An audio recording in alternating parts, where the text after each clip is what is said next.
नमस्कार, वाळवण recipe series पाहत आहोत। यामध्येच आज आपण बनवणार आहोत उपवासाची दुप्पट तिप्पट फुलणारी साबुदाणा बटाटा कुरडई। ही कुरडई बनवताना कुठेही तेलाचा वापर केलेला नाही, त्यामुळे कुरडई वर्षभरासाठी आरामशीर टिकली जाते। त्याचबरोबर ही कुरडई तळल्यानंतर अगदी दुप्पट तिप्पट फुलली जाते आणि खाण्यासाठी अगदी खमंग खुसखुशीत बनून तयार होते। व्हिडिओला सुरुवात करूयात। साबुदाणा बटाटा कुरडई बनवण्यासाठी या इथं मी अर्धा किलो इतका साबुदाणा घेतलेला आहे। यामध्ये खूप सारं पाणी घालून हा साबुदाणा 1 ते 2 पाण्याने स्वच्छ धुवून घेते, जेणेकरून यामध्ये काही धूळ कचरा असेल तो निघून जाईल। या ठिकाणी साबुदाणा स्वच्छ धुवून झालेला आहे। आता यामध्ये साबुदाणा बुडून वरती पाणी येईल इतकं यामध्ये पाणी घालत आहे।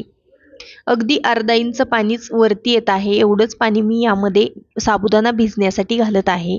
याच्यावरती झाकण ठेवत आहे आणि हा साबुदाणा 2 तासांसाठी या पाण्यामध्ये भिजत ठेवणार आहे। 2 तासानंतर इथं बघू शकता साबुदाणा अगदी छान असा भिजलेला आहे। 2 तास किंवा 6 तासांसाठी देखील हा साबुदाणा तुम्ही छान असा भिजवून घेऊ शकता। इथं मी 2 तासांसाठी हा साबुदाणा भिजवून घेतलेला आहे। गॅस ऑन करते आणि गॅसवरती एक पातेलं गरम करायला ठेवलेलं आहे। यामध्ये ज्या डब्याने मोजून साबुदाणा घेतलेला होता त्या डब्याने मोजून डबल पाणी घालायचं आहे। अर्धा डब्बा साबुदाण्यासाठी इथं मी 1 डब्बा इतकं पाणी या पातेल्यामध्ये गरम करायला ठेवलेलं आहे। म्हणजे साबुदाण्याच्या डबल पाणी आपल्याला अगदी उकळतं कडकडीत गरम करून घ्यायचं आहे। पाण्याला छान अशी उकळी आलेली आहे। गॅस बंद करते आणि गॅसवरून पातेलं खाली उतरून घेतलेलं आहे। आता यामध्ये आपण 2 तासांसाठी भिजवून घेतलेला साबुदाणा घालूयात। साबुदाण्याच्या डबल पाण्याचा वापर आपल्याला इथं करायचा आहे। सर्व भिजवून घेतलेला साबुदाणा मोकळा सुटसुटीत करून या उकळत्या पाण्यामध्ये घातलेला आहे। व्यवस्थित असं एकदा मिक्स करून घ्यायचं आहे आणि याच्यावरती झाकण ठेवून हा साबुदाणा आपल्याला 12 तासांसाठी म्हणजेच रात्रभर या गरम पाण्यामध्ये भिजत ठेवायचा आहे। या पद्धतीने हा साबुदाणा रात्रभर 12 तासांसाठी या गरम पाण्यामध्ये भिजण्यासाठी ठेवत आहे। तर दुसऱ्या दिवशी इथं बघू शकता 12 तास झालेले आहेत आणि या गरम पाण्यामध्ये हा साबुदाणा अगदी छान असा भिजलेला आहे। अगदी छान असा दुप्पट तिप्पट फुललेला आहे हा साबुदाणा या गरम पाण्यामध्ये। इथं बघू शकता तुम्ही साबुदाण्याचे मस्त असे लगदे तयार झालेले आहेत। अतिशय छान असा इथं आपला साबुदाणा भिजून तयार झालेला आहे। तर याच पद्धतीने हा साबुदाणा आपल्याला भिजवून घ्यायचा आहे। गरम पाण्यामध्ये भिजवून घेतलेला साबुदाणा पातेल्यापासून वेगळा करून घेऊयात। हे पहा, या पद्धतीने साबुदाणा पातेल्यापासून व्यवस्थित असा मोकळा करून झालेला आहे। पुढच्या कृतीकडे वळूयात। या ठिकाणी अर्धा किलो साबुदाण्यासाठी इथं मी 1.25 किलो इतके बटाटे घेतलेले आहेत। हे बटाटे मी उकडून घेतलेले आहेत। कुकरला या बटाट्यांच्या 5 ते 6 शिट्ट्या केलेल्या आहेत। माझ्या कुकरची शिट्टी आहे ती थोडी फास्ट होते। तुमच्या कुकरची शिट्टी कमी होत असेल किंवा हळू होत असेल तर 3 ते 4 शिट्ट्यांवरती हा बटाटा शिजवून घ्या। बटाटा जास्तही गाळ करण्याची आवश्यकता नाही। अशा पद्धतीने अगदी छान असा मऊसर हा बटाटा आपल्याला उकडून घ्यायचा आहे। बटाटा उकडून झाल्यानंतर याच्यावरची साल काढून घेऊयात। साल काढल्यानंतर बटाट्यामध्ये पाणी घालण्याची अजिबात आवश्यकता नाही। या पद्धतीने मी सर्व बटाटे आहेत ते साल काढून घेते। अर्धा किलो साबुदाण्यासाठी इथं मी 1.25 किलो बटाट्यांचा वापर केलेला आहे।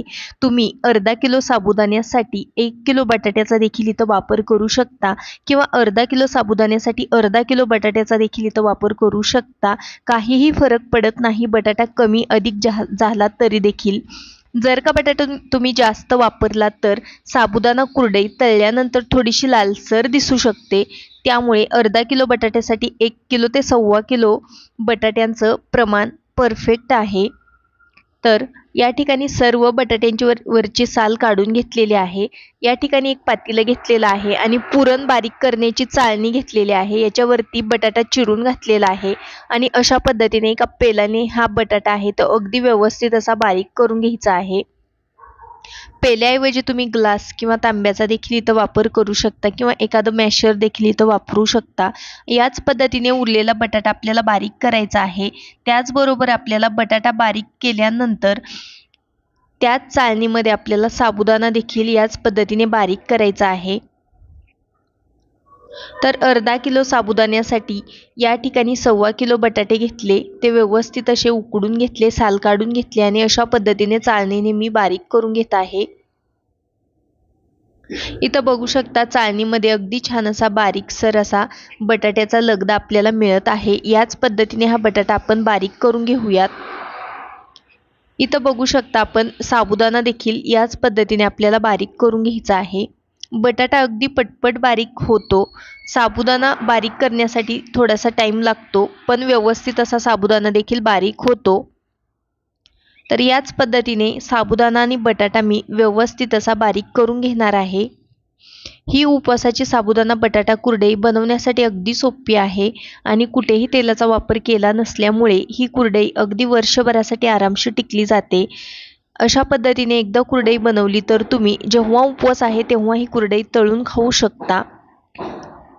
इथं बघू शकता तुम्ही मी पूर्ण बटाटे आणि साबुदाणा आहे तो व्यवस्थित असा बारीक करून घेतलेला आहे। आता यामध्ये चवीकरता मीठ घालत आहे। 2.5 चमचे इतकं मी मीठ सुरुवातीला घालत आहे। त्याचबरोबर हिरवी मिरची पेस्ट मी यामध्ये घालत आहे। तुम्हाला जर मिठाची कुरडई बनवायची असेल तर फक्त मिठाचा वापर करू शकता, किंवा तिखट कुरडई किंवा वेगळे फ्लेवर्स तुम्हाला यामध्ये ॲड करायचे असेल जसं की जिरे वगैरे तर जिरेपूड तुम्ही यामध्ये ॲड करू शकता। मीठ आणि हिरवी मिरची पेस्ट व्यवस्थित अशी मी मिक्स करून घेते। तर याच पद्धतीने आपण हा साबुदाणा आणि बटाटा व्यवस्थित असा मिक्स करून घेऊयात। थोडंसं मीठ मला कमी वाटत आहे त्यामुळे आणखीन मीठ थोडंसं यामध्ये मी घातलेलं आहे।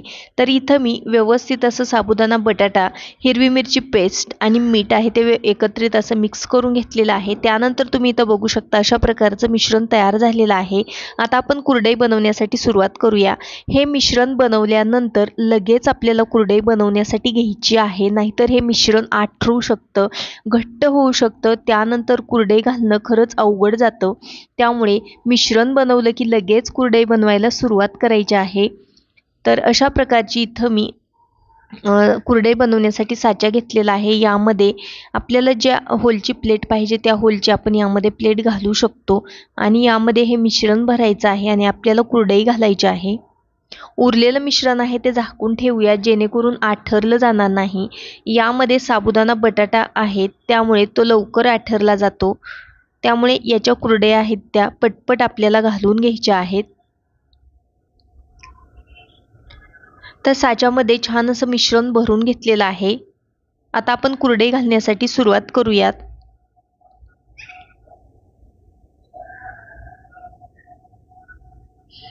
जो प्लेटचा खरबडीत भाग आहे तो बाहेरच्या बाजूने करायचा आहे प्लेटचा। तर उरलेलं मिश्रण झाकून ठेवते आणि कुरडया बनवण्यासाठी घेत आहे। इथे एक पॉलिथिन शीट अंथरून घेतलेलं आहे। पॉलिथिन शीटला मी अजिबात तेल लावलेलं नाही, तेल लावण्याची अजिबात गरज पडत नाही।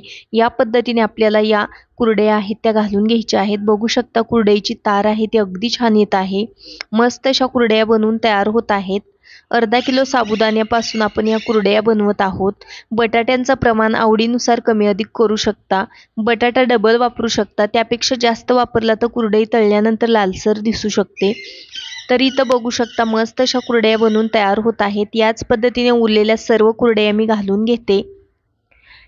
हे आपण साबुदाणा बटाटा कुरडई बनवण्यासाठी जे पीठ बनवलेलं आहे त्या पिठापासूनच तुम्ही पापड देखील बनवू शकता। तयार पिठामध्ये गरम केलेलं पाणी घालून पापड बनवण्यासाठी पातळ मिश्रण तयार करायचं असतं आणि त्याचे पापड देखील बनवून तयार होतात। तर इथं बघू शकता सर्व कुरडया मी मस्त अशा बनवून घेतलेल्या आहेत। अगदी छान अशा कुरडया बनवून तयार झालेल्या आहेत। तर ह्या कुरडया मी छान अशा उन्हामध्ये 2 दिवस वाळवून घेणार आहे। कुरडया थोड्याशा सुकल्यानंतर बघू शकता पॉलिथिन शीटपासून अगदी सहज वेगळ्या होत आहेत। पॉलिथिन शीटला तेल लावलं नाही तरी देखील। या पद्धतीने मी 2 दिवस ह्या कुरडया उन्हामध्ये वाळवून घेतलेल्या आहेत। त्यानंतर बघू शकता कुरडईला रंग काही सुरेख आलेला आहे आणि अगदी छान अशा या कुरडईच्या काड्या सुद्धा तयार झालेल्या आहेत। यामधल्या काही कुरडया मी तुम्हाला तळून दाखवणार आहे। त्यासाठी मी कढईमध्ये तेल गरम करून घेतलेलं आहे। ही कुरडई तेलात घालता क्षणी बघू शकता मस्त दुप्पट तिप्पट फुलली जात आहे। कुरडईला रंग पण सुरेख आलेला आहे। ही कुरडई तळण्यासाठी एकदा तेल गरम करून घ्यायचं आहे आणि गॅस लो करायचा आणि ही कुरडई तळून घ्यायची। जर का हाय गॅसवरती कुरडई तळली तर कुरडईला रंग लाल येऊ शकतो आणि अशा पद्धतीने बघू शकता मस्त पांढऱ्या शुभ्र कुरडया बनवून तयार झालेल्या आहेत। तुम्ही देखील ही उपवासाची वर्षभर टिकणारी साबुदाणा बटाटा कुरडई एकदा नक्की बनवून बघा। व्हिडिओ आवडला असेल तर व्हिडिओला एक लाईक करा, चॅनलवरती नवीन असाल तर सबस्क्राईब करा। Bye bye.